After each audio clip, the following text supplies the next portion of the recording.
Alright guys, today I'm going to be discussing with you My Hero Academia chapter 226.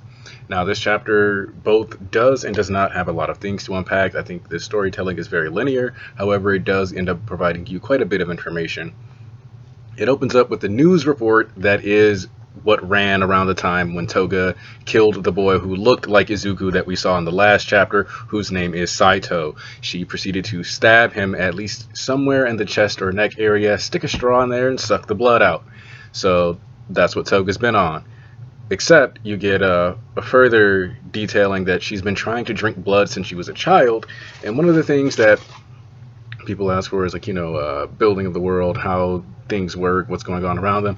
And because of this, you find out that her quirk, because of its biological function, always pushed her to be slightly more psychotic. It made her want to drink the blood of even things such as small birds and animals, and she thought that would be okay.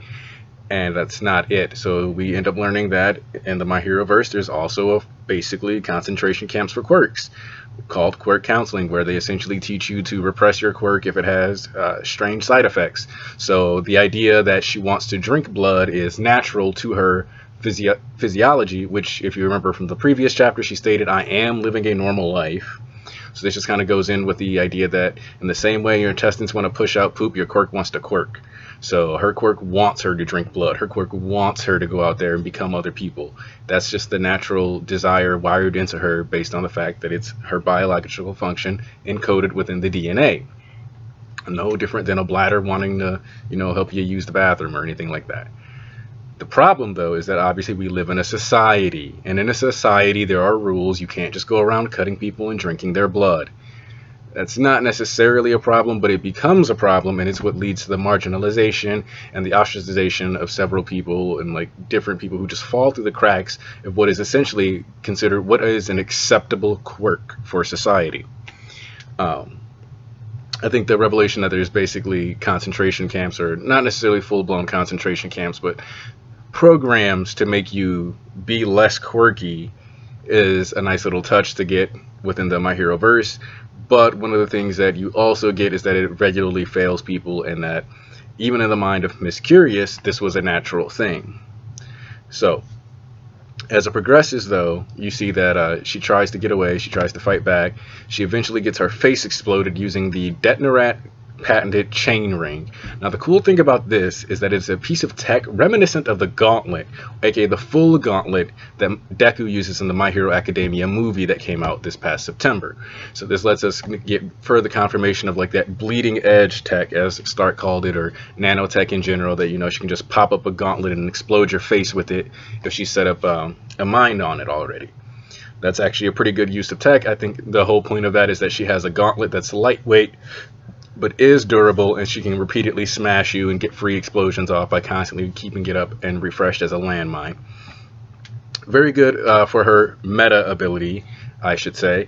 And yeah, so you get to this point, though, where Toga kind of freaks out as she's being asked all these questions, and she's laying there. There's a beautiful shot where it's very reminiscent of Renaissance paintings of Christ and the different followers being around his body after he's been crucified. But Toga freaks out and starts to run away and transforms into Ochako. From there, she gets grabbed by someone and she's told there's no escape, and Miss Curious goes to pound her face in with the explodey gauntlet again, only to blow up her hand and start floating away. At this point, everybody's attention is shifted to the floating away Miss Curious, and Toga uses that opportunity to, one, speed blitz everyone, but two, utilize her already mentioned skill of misdirection. By having them all look towards Miss Curious, she was able to utilize that, escape their sight lines, and slowly float everyone else into the air, eventually dropping them all on the ground.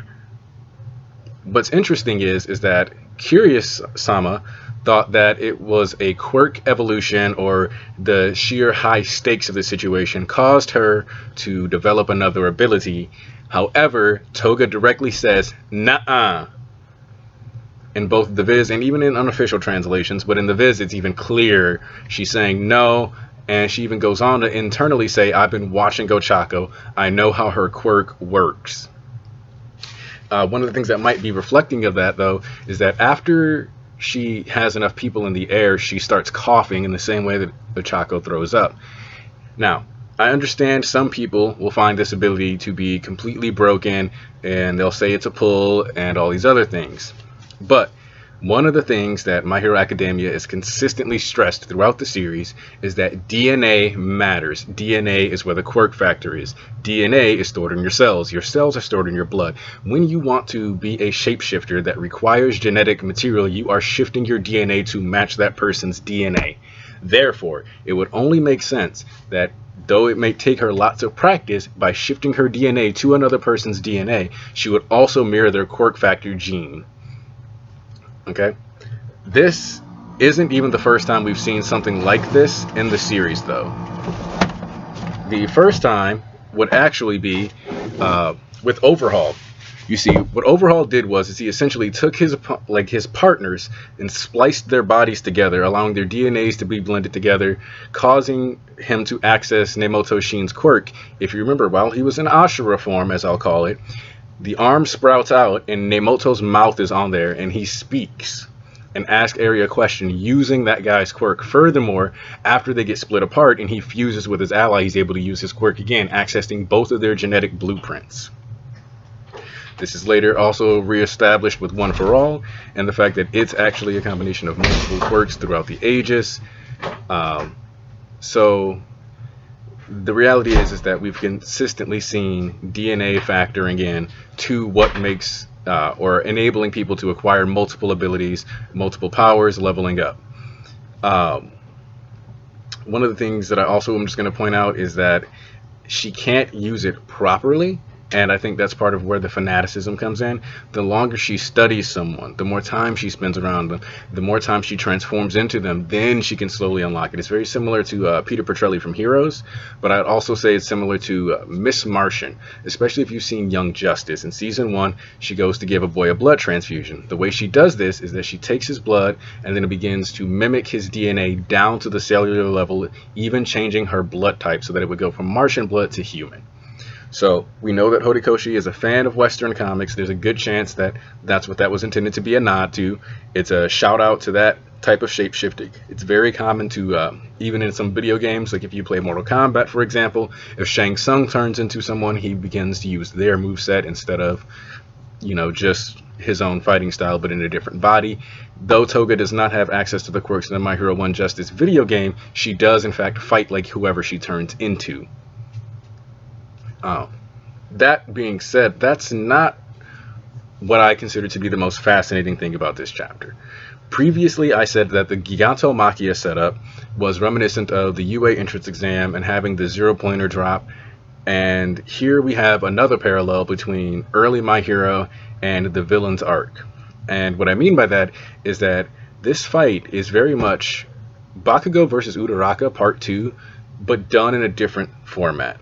It's the girl with a non-combat based quirk versus somebody who is more famous, more experienced, who has a larger, like there should be a gap there between whether or not she can win or lose or not. In this case, Bakugo completely respected his opponent, though, who was Uraraka, and Miss Curious kind of didn't. She didn't accept the fact that she didn't really know everything about Ochako, and instead decided to completely rely on her reports. Sorry, Toga. Them being the same person this chapter is really messed up my like me flipping back and forth who they are.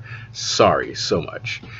But the thing is that both of those fights were the girl or the Uraraka or Toga getting exploded repeatedly, trying to find a way out, constantly being cornered, being put in positions where she couldn't necessarily do anything.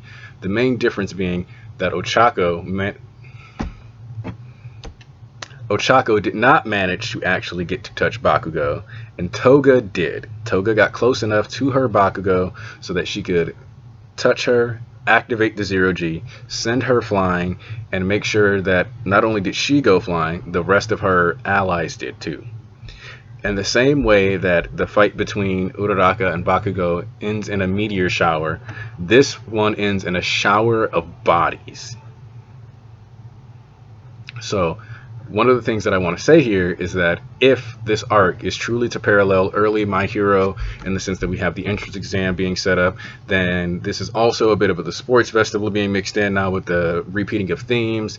Then I think we should also look at this arc when we see the cameras and everything else that are around to record everyone as the League of Villains UA Sports Festival in addition to their UA entrance exam. Not only are they providing and proving that they belong to be in the upper echelon of villains by taming Gigantomachia, which is the end goal of this arc, or part of the end goal, but they're also establishing themselves as the biggest threats by taking out the competition in a similar fashion to the UA Sports Festival, where they all take each other down, and the goal and the race is to get to the #1 spot and show that you are the future generation's best hero candidate, that kind of thing.